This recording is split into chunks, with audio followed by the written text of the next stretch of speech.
Welcome to Africa Speaks of today. My name is Stephen Malindra, and I do hope, as always, that you're having a wonderful time in whatever you are trying to do in life, because you never know when that might end. That's not the focus for today anyway.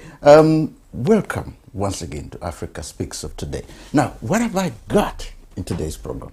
A very interesting lady is here with me, and we're going to discuss something that has been massive challenge to members of our society. By that I mean the women. Okay, what are the challenges faced by women all over the world, and how are they overcoming this challenge? Remember, we have the International Women's Day coming up very soon. Now, women all over the world have overcome a lot to close the gender gap that has existed for centuries. Mark that. While in many developed countries like United Kingdom, Germany, India, they held the highest office in the land, that is prime ministers and presidents. But Africa is just making a breakthrough. Mark that. This is the 21st century. Why has it taken so long for Africa? Your guess is as good as mine. Now, many are making impact on our societies throughout the world. But is it good enough? Is it good enough? Or are we going backwards, or go forward or backwards? Now, as we celebrate International Women's Day next week, what has been achieved over the years, and are we heading in the right direction? That is the key question we really need to start answering. Not just men, women, but the whole of society as a whole. Now, with me in the studio is Stella Olivia Kikoyo. I want to welcome you to the studio. Thank you. She is, by the way, editor-in-chief of Stella Women magazine and host of Stella Women's Show here in London. Once again, welcome to the studio. I'm honored to be here. Thank you so much. Now, can you tell our viewers something about yourself? You know, who are you? Of course, they know now you're editor-in-chief, but is there something beyond Stella? Are there other ambitions? Are there other things that they should really get to know about you? Thank you so much, Steve, for the opportunity to be here. Yeah. Yes, my name is Stella Olivia Kikoyo, as you've said. I'm a chartered marketer, a lecturer, but also the founder of the Stella Woman, which is a movement, an academy. I'm the editor-in-chief of the Stella Woman magazine, the host of the Stella Woman Show, and also live events, which we call the Stella Table Talks, which are creation of spaces for women to be inspired, be empowered, amplify their voices, and to be able to become the women that they're called to be, move into their purpose, and really make an impact in the world.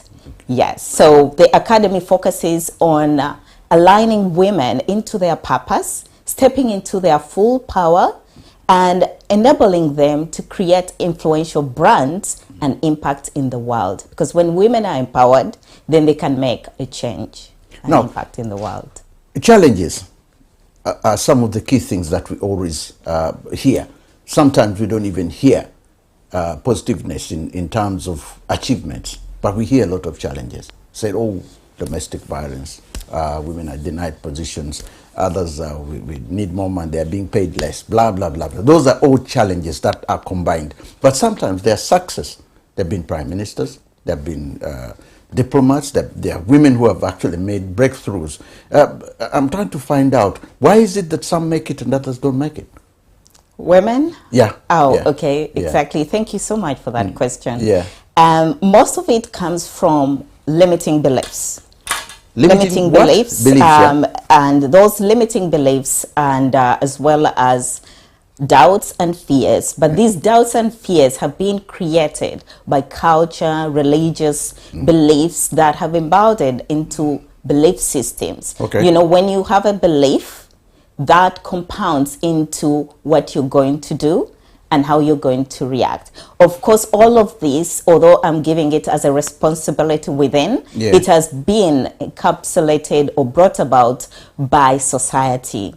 Wherever you grow up, the families you grow up, whatever they do or say to you is what you generally are going to become, unless you start to challenge that, unless society changes to confirm and create for you a breakthrough in which you cut through those fears, limiting beliefs and doubts to become the woman that you're called to be. You're born in Uganda. You've seen the traditions, the dominancy of men in Uganda. Yes. By the way, I'm a Ugandan as well, so definitely. The dominancy, I should say the whole of Africa, in other words, we come from male-dominated society. Our cultures give men most of the powers, and also quite a lot. Now, this is the 21st century. There's a lot of education that has come out. A lot of women have been achievers. Do we still need this dominancy to exist? Others are saying it needs to be there for the family structure to remain. Yeah. Others are saying, well, the family structure can still be there with the women dominate on equal terms with men. But that's something that we've been fighting for years. And so many parents, even women, for example, are telling the other younger women, oh, don't do this. That's in Uganda, by the way. Don't do this to a man. Don't do that. Yeah. These culture structures that our mothers faced over the years, should we maintain that, or should we somehow change something within this 21st century? Not just Uganda, but I'm looking at Africa as a whole. The traditions are massively affecting most of the growth of women. 100%. I like that question, and I'm going to refer to Chimamanda. Yeah, okay. I like Ngozi in terms of her feminist approach, and that's the writer. Yes, the writer and the poet. Yes, her energy has really helped us and inspired us, elevated our understanding of the fact that culture is created by the people. Yes, so it's not the other way around. People want to make sure that culture creates people, but actually people are the ones to create that culture. So the culture that people are standing in that is enabling and suppressing women's voices, women's potential, is not a good culture. It's a harmful culture. So it's time to evolve in the 21st century to allow women to become the women they are called to be. I think she became a chief after fighting for so long, and I like her story. The fact that she is so much engaged in the Nigerian culture, and yet her brothers are not, and she wasn't allowed to move up in the culture because she's a woman. But she was the most engaged of all within her family, and finally the culture has evolved, accepted her and elevated her. So it's time for culture to evolve and stop being suppressive, allow women and enable their potential. So culture should be evolving. But then the thing is, it's revolving. It can't revolve without education. The biggest problem we face, we took on a Western education where you can become a very powerful lawyer, but culturally, you still be somewhere under somebody, or be your father or something, because the structures in the way we are taught as young people, with our families and mothers and fathers and uncles, and the structures there, they are the structures that need education before you even start thinking of revolving it. Because as soon as you get your education, you're a powerful woman, your husband may not be, you may not look at him in the same policy. You're earning more money than him, or this or that. This is what is happening with the family structures. You might even tell your dad, so what? Because the respect goes away. Now you're too powerful. So I'm saying, can we revolve within the structure? The Jews are doing it. There may be powerful women among the Jews, but they still have that family structure there, which is not touched. Can we do that? Definitely. I don't see an issue with education and respect. Education doesn't take away respect, and we're talking about mutual respect. So when a male is a leader, it's not supposed to be disrespectful. As a woman, when a woman is elevated, she's not there to dominate and control and disrespect. She's just elevated to embody her power and bring about changes. Many women are disenabled. They can do things, but because of culture, they can't drive cars. Of course. They can't go for education. They can't become what they want to become just because of culture. So culture or education is not there to bring about any disrespect. We are calling for mutual respect. We are calling for partnership. No, the kind of education I'm meaning here is this, is in a sense that if you are taught, even at school, for example, how, because the kind of systems we have don't really have, we have the education of somebody learning English, learning to be a good person or something like that, but we don't really have it in such a way that we are being taught that you've got to respect men, or sorry, you've got to respect women, or you've got to respect this, because with the way the world is going at the moment, there is we expect a lot of things to be learned from home. Yes. Yeah, and not from school. In school, you are learning how to be, you know, an engineer, a doctor, or whatever, speak, you know. But at home, you're learning the kind of learning that is respecting the parents, doing that, the relative, and all that. But that's what I mean. We need to go back there and have that education of the future parents, so that when they are bringing the next generation, the women are involved in that generation. Because sometimes some men, it's only when they have had daughters, that's when they realize, hey, hang on, domestic violence is not good. If somebody beats my daughter like that. But he was doing the same to his wife. So not until there is that structure within not just a family home, but within the schools as well. You get my point? I get your point. Fundamentally, culture is not supposed to be disrespectful. Yeah. So it's a mixture of things here. Bad behavior, disrespect, creating those aspects that take away the human rights of someone. Yeah. It's not culture. It's just human behavior. Yeah. That is not right. Okay. So fundamentally, that has to change.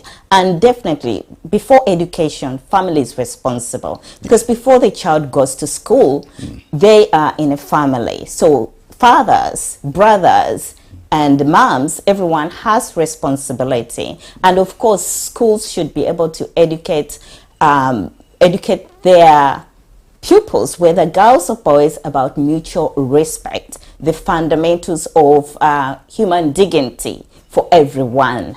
So once we have that common understanding, whether for plants or animals, then we're going to have harmony in the world.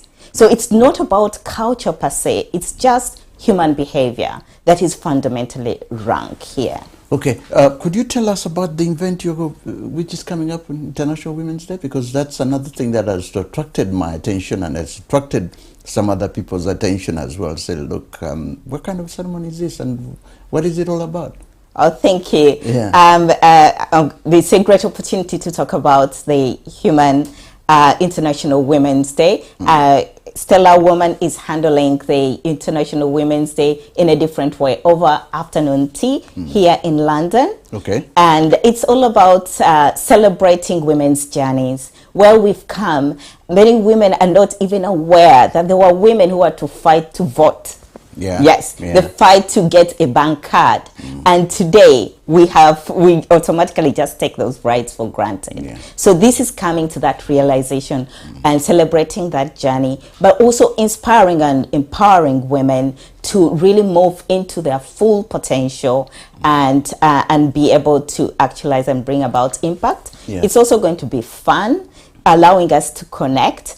And it's going to be here in London at the Memoir Club in London Euston. So it's really going to be an amazing event on 7th March between 3 and 6 p.m. Okay. Where did the idea come from of the event? Where did the idea? Is it just something that you thought about, or some other people thought? I don't know. There must have been something somewhere where you said, "Hang on a minute, we need to do this kind of thing."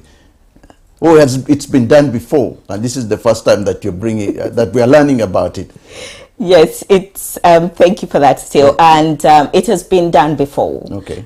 International Women's Day for me came about from childhood. I was raised, I had a portion of my life that was with my grandma. Yeah. And during that time, grandma used to walk with me to this school. You're from Uganda. I was with grandma in Ntinda, and we used to go to Kalinavi Primary School. And it had big grounds, very large grounds. And the moment we would get there around 9 and 10 years old, grandma would be in this expansive place where all women were gathering to prepare for this particular event. And the interconnection and the changes that came to my grandma after starting to celebrate that day stayed with me. So when I started the Stella Woman, the empowerment movement, I started to actually celebrate International Women's Day. But it has always been online event where I bring about speakers from all over the globe to inspire and uplift. And this time we're doing it for the first time in real presence, in-person event. That's great. Now, to take us back a little bit about the women as a whole and the achievements and so on, I'm looking at also at one of the most forgotten things of all, that the male child, the structures of the male child. But a couple of times ago, even a couple of weeks ago, we had a week or so ago a case on a discussion on domestic violence, and I brought this thing up again, the education of a male child. Because what is happening at the moment is there's a race for the gender gap. And it seems somewhere along the way, some countries have achieved more in the way that the battle is being fought, and others are not. And in Africa, we have seen this so many times. Where, Rwanda, for example, is a very good example. And Namibia, which has, I think, has had the second woman president, Liberia, and so on.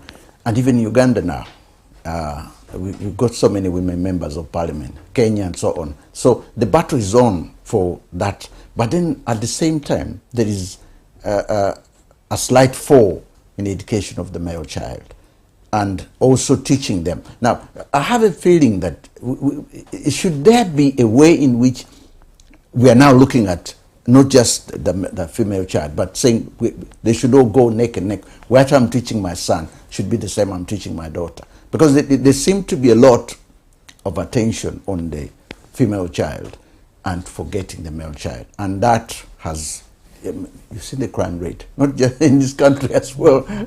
You've seen it across Africa. You've seen it here. We have a knife crime crisis.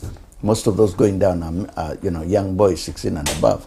So I'm saying, do you think there is something that needs to be done so that that equality thing doesn't go out of balance?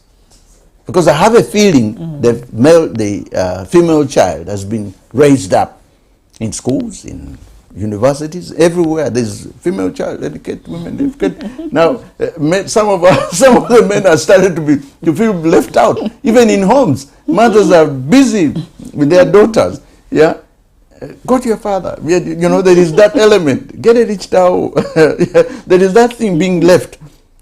How do we do that balance? You got sons, isn't it?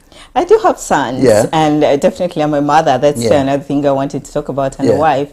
And I have fathers, uncles who raised me, looked after me. I have colleagues, I have friends who are male, and this world cannot just have female. Of course, and we're not looking for female dominance. That's not what we're looking for. We're looking for equal partnership here, and to allow progress. Because once a woman is empowered, then they should go hand in hand. Yes, but what you're not taking care of here, Steve, is that the systems are still skewed.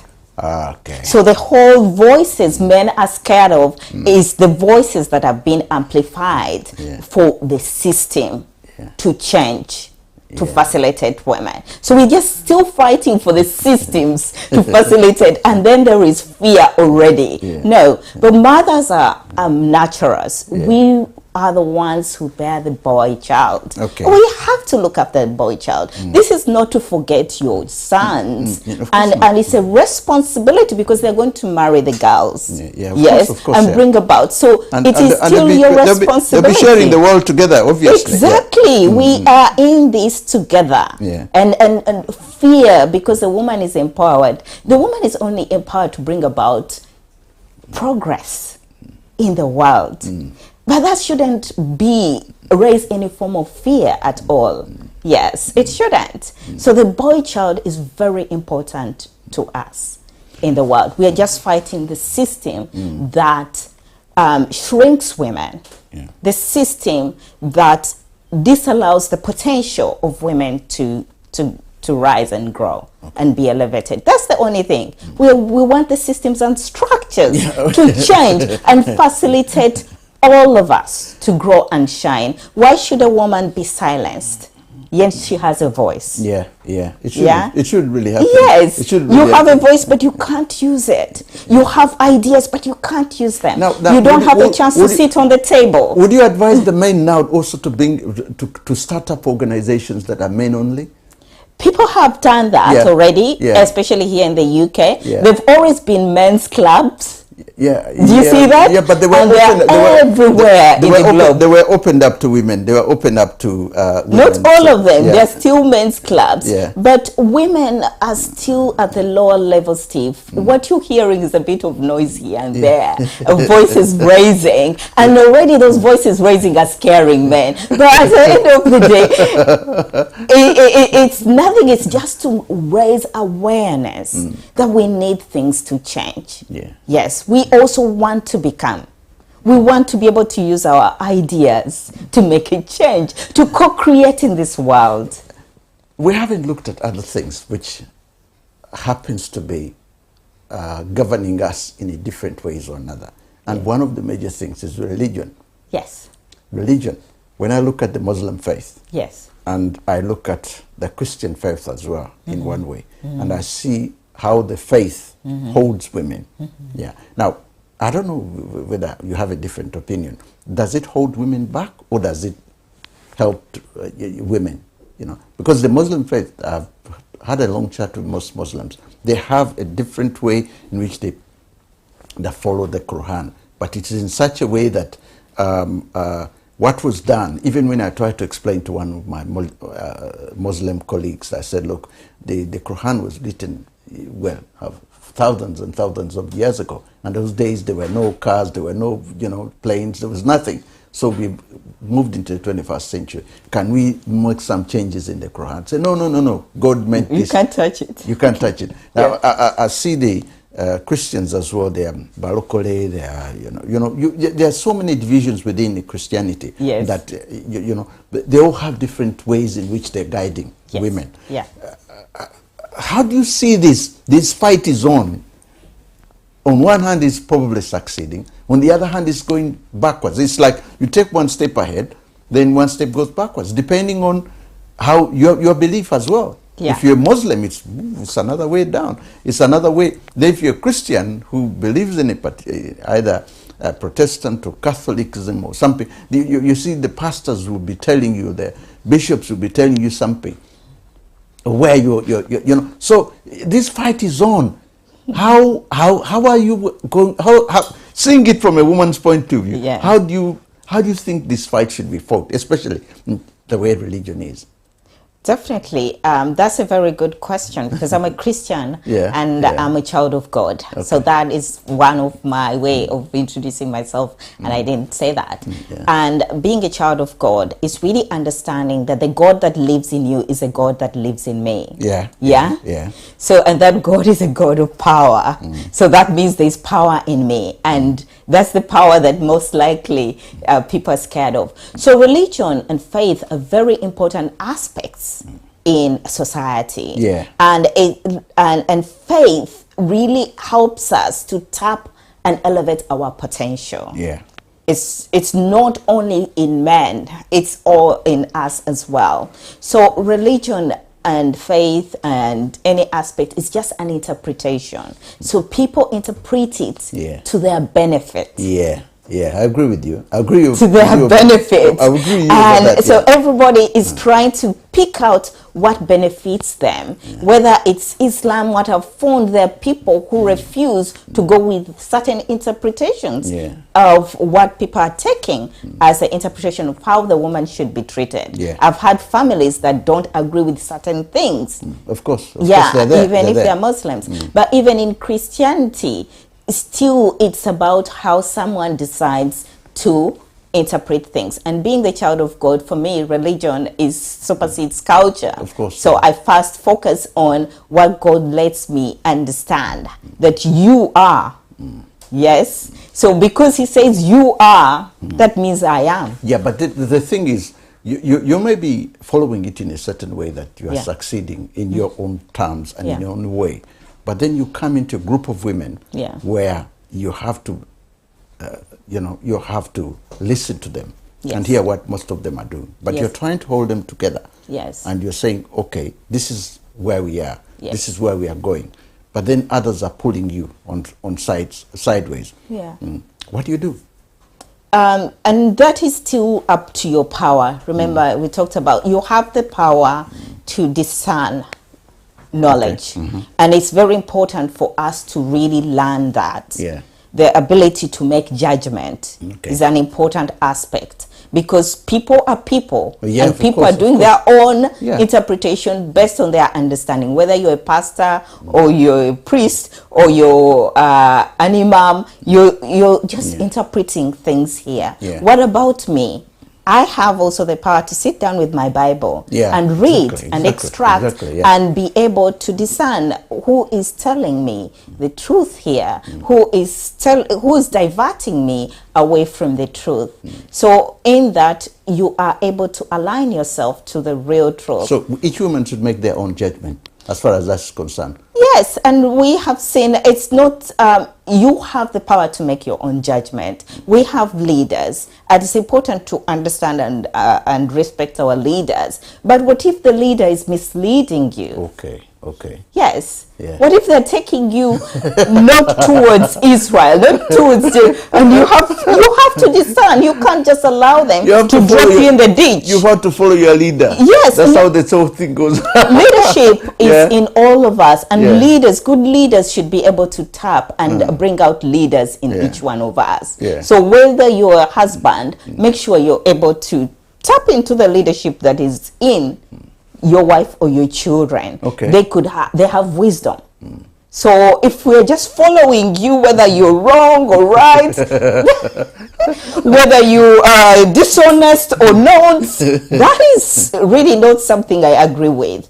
If you're diverting away from true values, you're disrespectful. I can't follow disrespect. Of course not. Yes. So we have to also learn that we can judge, we can make judgment. So discernment is very important here. There is a statement which is always used. Women are their worst nightmare. They themselves, the women. And I've seen that a couple of times when I was doing another program, which had something which a bit different from this, but it was another program that had to do with women as well. Now, there are so many women role models in society, but the statistics which I can't, I was trying to find because I had done it for a couple of years ago for another program, shows that there are more women look at more male role models than they look at women role models. And that thing has always, I said, look, why is this, another woman will look at another male as a role model in a way that he wants to be like that prime minister, so and so, or wants to be like that guy, than looking at the women. And sometimes the worst thing which they were telling me about was the fact that if they want, if you ask them to go and be role models to schools and so on, you're going to find that there are more role models of sportsmen and so on who visits colleges and schools, to talk to female child or both young people and so on, than they are for women. Why is this so? That's unfortunate. That's really unfortunate because, for example, the Stella woman shines light on women. So we are really using women as role models. I've interviewed Kim Kiyosaki, Sharon Lecter, Honorable Victoria Sech-Toleko, Dr. Maggie Chigos. I've interviewed women across the globe. So these are role models. You go to schools as well. You go to schools to give lectures on schools and so on. No, it's about the school. You don't just go to the school. You have to be aligned with the school and for the school to allow you to be there in terms of giving maybe curriculum changes or giving part of your practices. So until the school aligns you with something, you can't exactly just go there. You know, the reason I say that is because Barack Obama has been going around American schools. And at one time he was even asked, where is Michelle Obama? She's been on television shows, she's been here and there, and she's also spoken to women in South Africa. And so even Oprah has been to most of these. But then when you count the number of times these people have gone, I know I'm talking about people who are more famous now, no, but when you count the role models, when you count the places they have been to, I mean, Obama has probably gone to more than 200 schools, and not only him, others who are footballers and so on. This is where the whole thing becomes, a woman becomes famous, she's a famous model, she's a famous actress, and so on and so forth. But then you other than seeing her in certain roles, you don't get her, okay, she can come on a talk show and talk. But when it comes to gathering of women, you see them on International Women's Day, then you don't see them again until another International Women's Day comes up. That's why I'm saying, is there something that is not going right with women, role models? I don't think, I'm not going to refute your research, but definitely Michelle Obama has even been in schools in the UK. Even in the UK. She has. So, I'm not denying that. Yes, so it's so much about access to even opportunities. Okay. So for some schools, they align mostly to how many schools do we have that are girl-oriented schools, and how they call for, it's like yourself or myself, the work that we do, we look for people to come to our events, to our schools. So maybe the women are not being called. They would like to go into these schools. We want to influence, we want to share our passion. But if you're not invited to the table, you can't get it. So who is inviting these women, these men? That is where the question is. Who is inviting, who's going out to invite these men to share what their experiences in schools? That is the person we have to go back to, because they should go out and invite women. There are lots of women who would love to share their experiences in schools. You're 100% about that. Now, as a teacher, what is your biggest achievement when it comes to this? And don't tell me it's women. Achievement, talking to women. Yes, I'm a lecturer, of course, and I'm an empowerment leader. But yes, apart from athletes, of course, I've just become the European Women in Education. I got the Silver Award. But taking away those particular accolades, which are very, very important, and they're good for society to acknowledge your work and look into your work. For me, education is so important, and it's a key to change. So all you want is a change in one person at a time. So when a student stands up there at the graduation ceremony and has to acknowledge the changes that you made, how you made it possible, or when I get a LinkedIn comment and someone just says, hold on, do you know that you are the reason? I'm doing this. I am doing this. Do you know that you are the reason I am a lecturer? Or do you know that you are the reason I went for this master's degree? That is really, it just expands. I know. Beyond any kind of recognition. So it's that change, that inspiration, that ability to bring someone into belief. Belief, because education should be fundamentally that transformative. So one person at a time. So the achievement is basically your education. When you look at it as a gender, you don't look at the gender as it is. You look at your best achievement as a teacher is the students really that come in front of you. That no matter whether they are women or they are, but the gender doesn't matter. No, not at all. Education was very important to my grandfather. and you could see it. He could travel miles for you to be in school. And with that, I picked up the aspect of it's a key change in life. So, and we are responsible for everyone. So once you're in front of me, in front of my class. Yeah, obviously, 100%. I don't look at you in terms of your gender. And why should I? Yes. The theme, the Global International Women's Day theme, is a very interesting one as well, but a bit confusing. 2026, which is how much we give, how much we grow. How much we give, how much we grow together. And that stops it. What does that mean to a layman? Give to gain is very important, and it takes away, or it brings responsibility back to us. And it's all about giving whatever you have. People might think it's financial giving, but actually it is, and this is the symbol. So give that you have.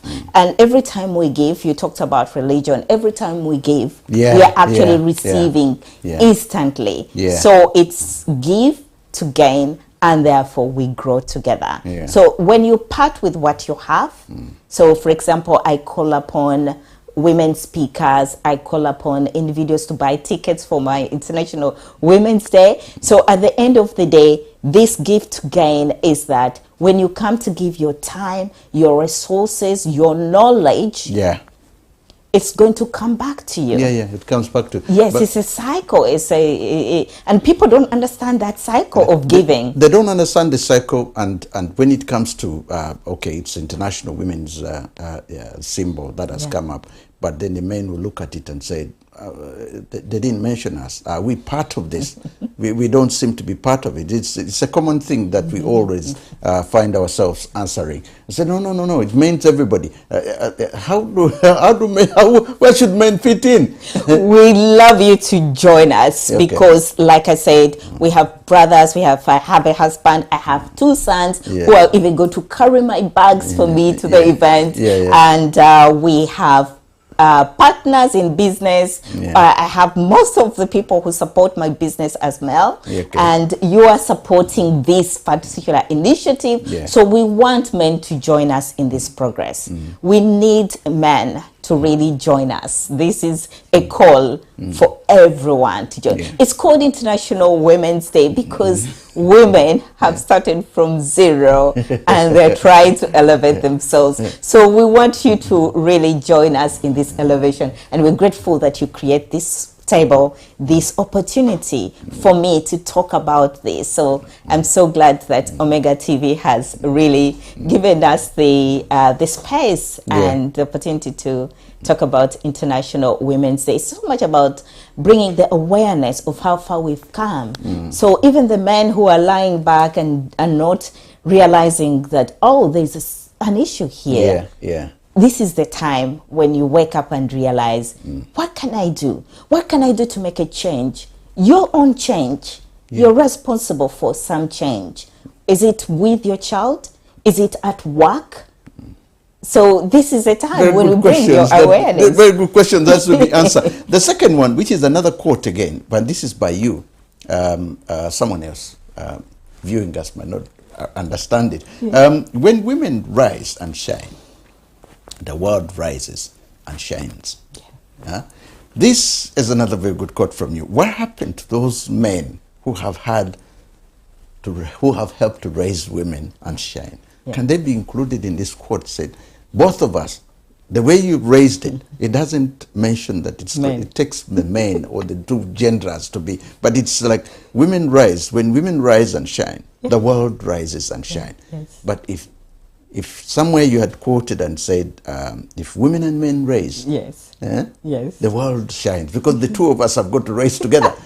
Rather than saying the women rise, it's the equal opportunity kind of thing, which I'm not being biased here, but I am being, how can I say this? I'm being sensitive for most of these things. It's like we've had this conversation with some other people where it comes and said, oh, you have excluded us, especially when it comes to our fellow gay people and gay people and the gay rights. And we say look, they should remove the word men and female and male so that the toilets are the gender equality. I've been at BBC and that thing has been disturbing them for a long time. What do we do now?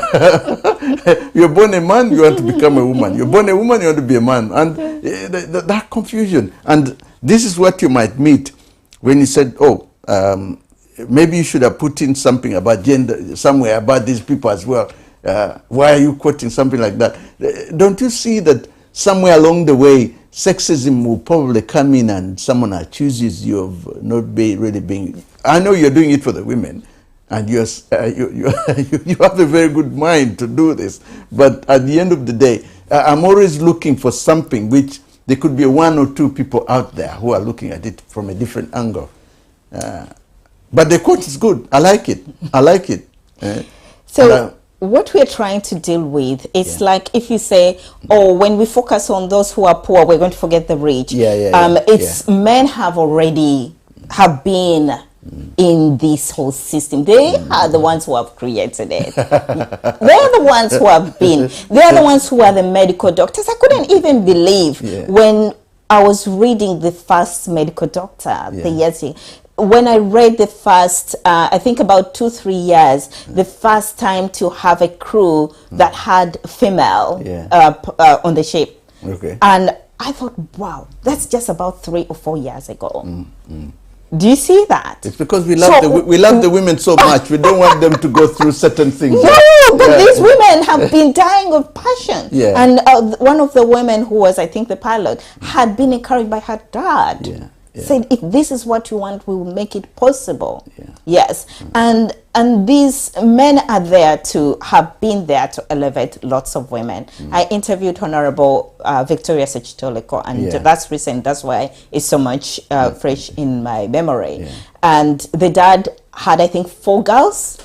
So he did everything possible for the girls to become. But remember, she's a minister at such a young age, and at that point it was all male. So it was the male who held her and managed to make her become. But of course she had a secretary who whispered in her ears when she did not believe in herself and told her, no. You've got to believe whatever those men can do, you can do. Because she had been a secretary to all those men.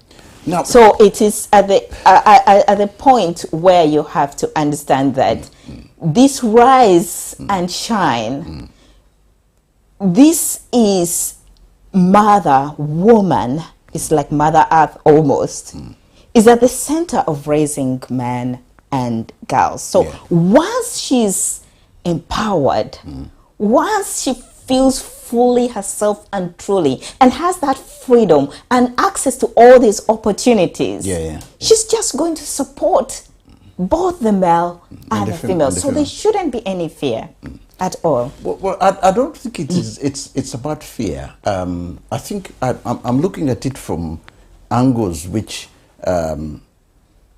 where if we leave one behind, if we don't go, the state going the 2 of us, and it is that dominancy, because that's where we're heading. And it's not a bad. It's not bad, but in a certain way, it has its impact on society. Where, for example, I was reading about Iraq. When the war ended in Iraq, the Gulf War, they suddenly wake up to realize that they've got more women than men in certain areas. They're completely whipped out. Now the young men who are coming up, there is a gap of, say, one male child. Again, it's about 6 or 8 girls, and there are jobs that have to be done in Iraq in years to come. Even in Syria now, where the situation has been, most of the young boys have gone, or even England during the Second World War. There was a period where men went to war, and then a few of them came back. So there was that gap. Japan had that after the war. China to a certain extent. So there is always that those gaps are coming. nature has its own way in which it happens. But it is such that if you have that gap, then suddenly you have the rise of one and the other one is not coming. That's the kind of thing I'm looking at. Say, that balance has got to exist. They said, no, don't wait until that gap comes.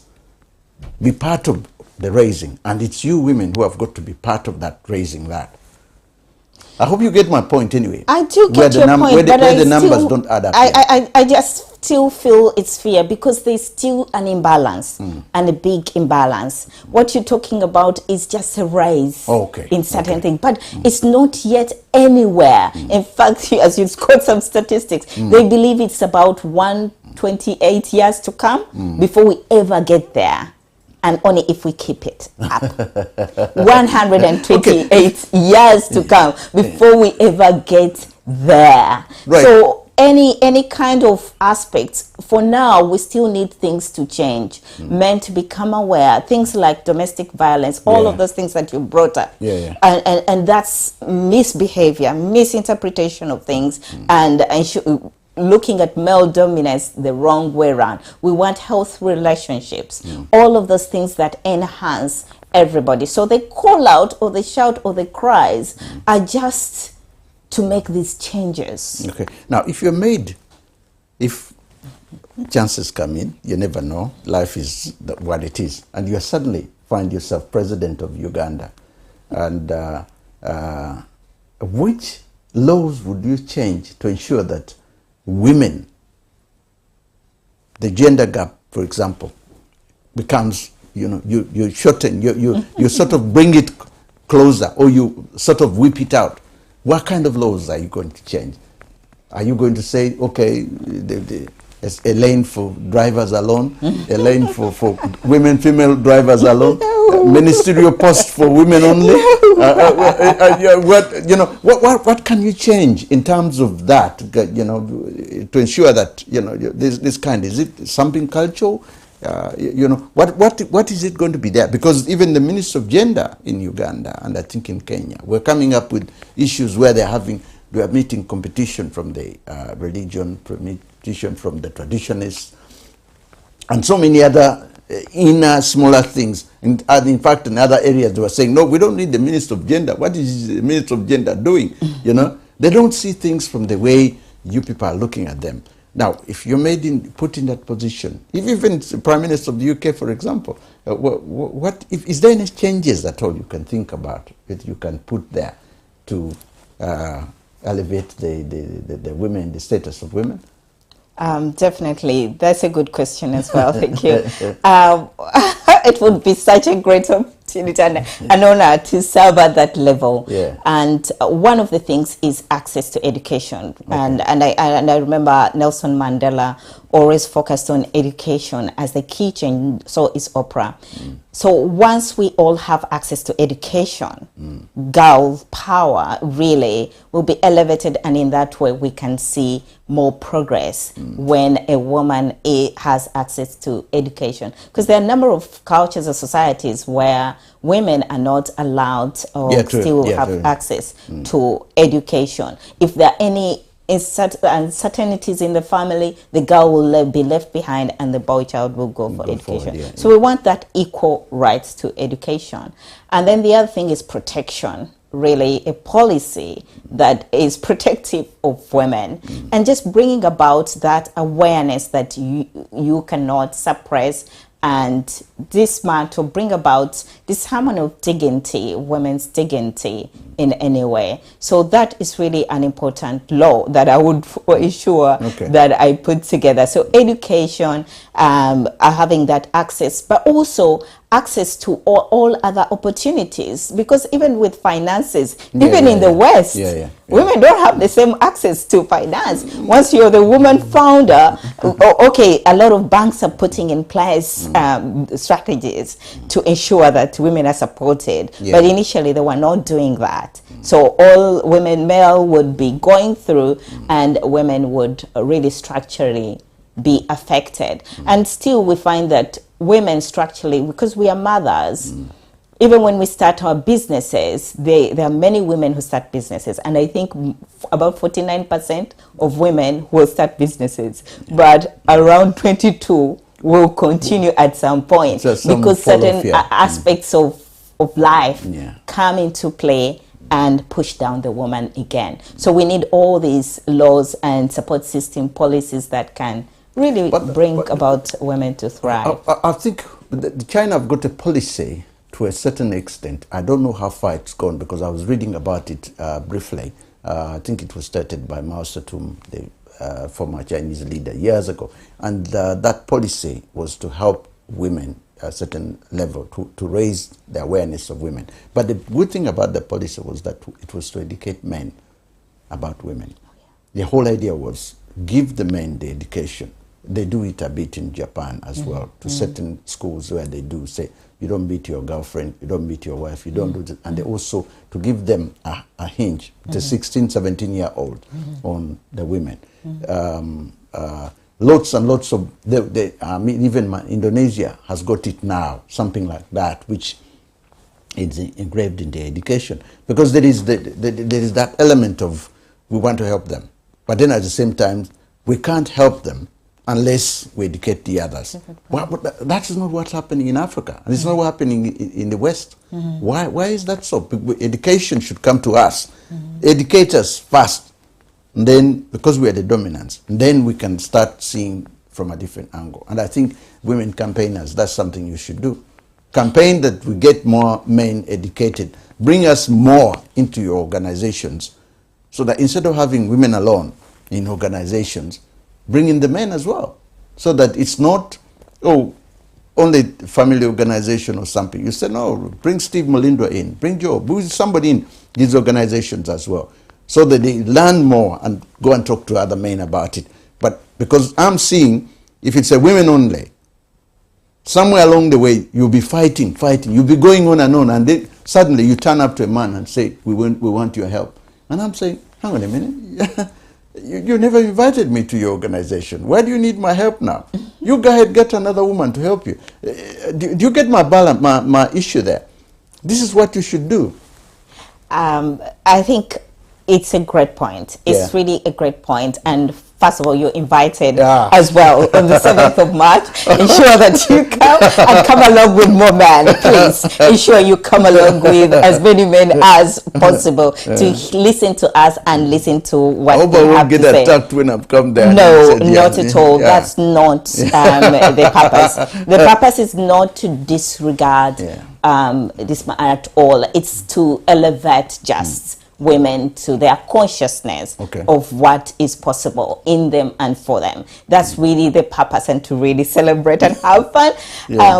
So when we see all these initiatives of educating, I think it's a very good point that you bring upon, because a lot of men are unconscious about their behavior. So when you educate, you bring the consciousness back to, what am I doing? Yeah, exactly. And like you talked about, when you give birth to a daughter, then you realize your behavior. If another man did it to your daughter, you won't be able to. You'll come and kill that man for doing that. Exactly. But then at the same time, you were busy beating up the other woman. Yes. So the whole thing is only when you have been educated about it, or you have seen it, that's when you wake up. Now, there's a friend asked me one day, he said, how would the world be if it's led by women? How would the world be if it's led by women? What kind of women would dominate, if women were dominating everything, what kind of world would that be? And I said, well, maybe I will ask a woman that question because I don't know how. I can't imagine what kind of world it will be if the factories, the industries, the train drivers, the prime minister, everywhere we have. I mean, Namibia had something I think last year. I don't know whether it was true because it was quoted. The prime minister the president of Namibia is a woman, and about 8 members of her cabinet are women, or 8 or 10 actually are women. Now, something happened one evening and she turned up for a cabinet meeting and all women were not there. And then she started inquiring what's going on. And they said, oh, so-and-so has a sick daughter, so-and-so has a husband, I think, in hospital, or so-and-so, you know,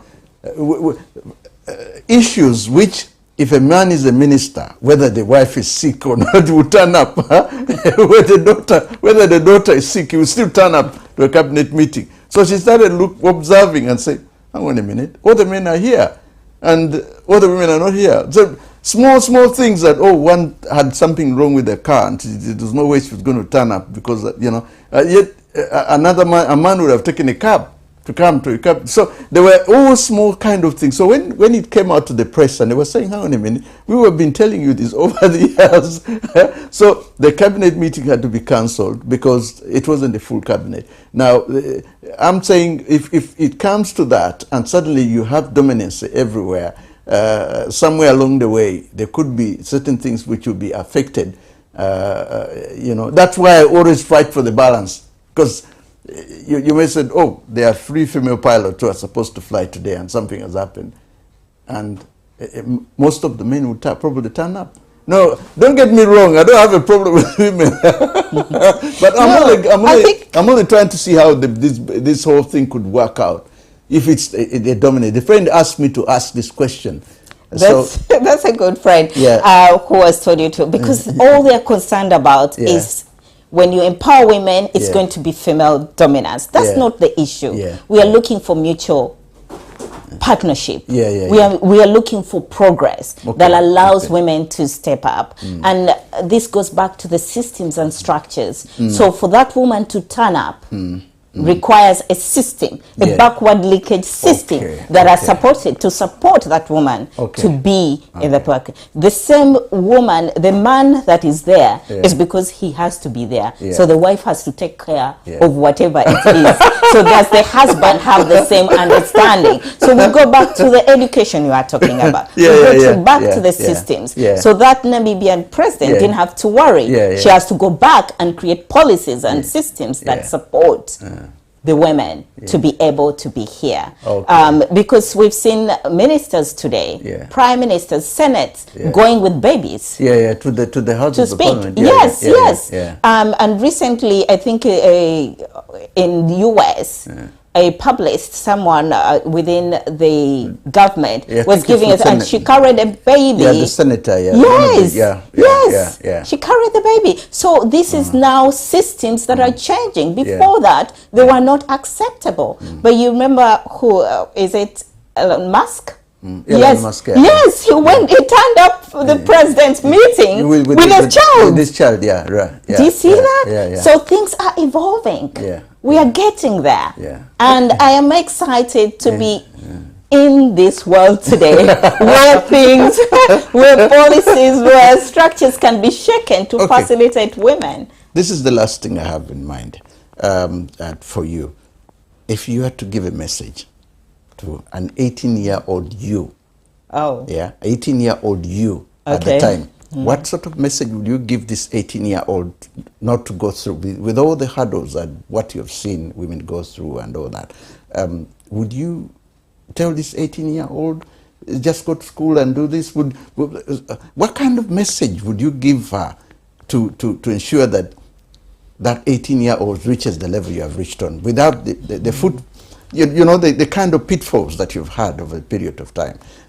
What message would that be? Because remember, there are 18-year-olds out there doing this program. The 18-year-old self was so much absorbed with what I was told I could be. So today, I would tell that 18-year-old that you are called and you are divinely empowered and given. So stand up, use your voice, and become everything that you believe you're meant to become. So if she had that message at that point in time, and it was loud or she amplified it, she would definitely have flown out, fly high, really high. But she was absorbed into disempowering stories of what she would become, what she couldn't be, and she was very quiet and shy. And she knew that these things belonged to men. Riding a bicycle belonged to men. Yes, being on a tree was for men. But no, today she can ride a bike. And she had to learn to ride a bike way into adulthood after having all my children. Yes. And once again, lastly, the event, where is it going to be held?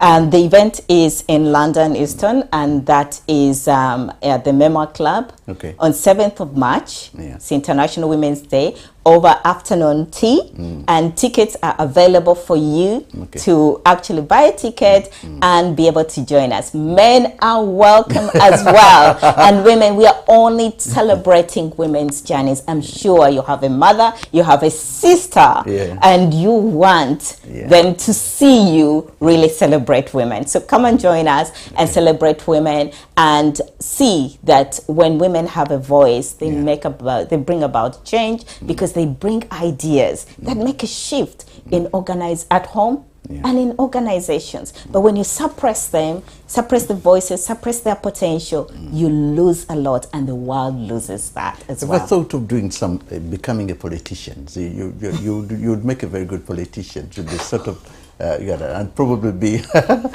that's a thought that has just come in my head anyway. I just want to say thank you very much. Thank you very much, Steve, for coming on my show, and thank you. I do hope everything goes well on the date. And thank you very much, and thank you to Omega TV for giving us the opportunity to be here and elevate women and the Stella Woman Movement. Thank you. All right. I just want to say thank you very much for viewing us, and I hope we will be together again for next week's edition of Africa Speaks. Thank you, and may God bless you all.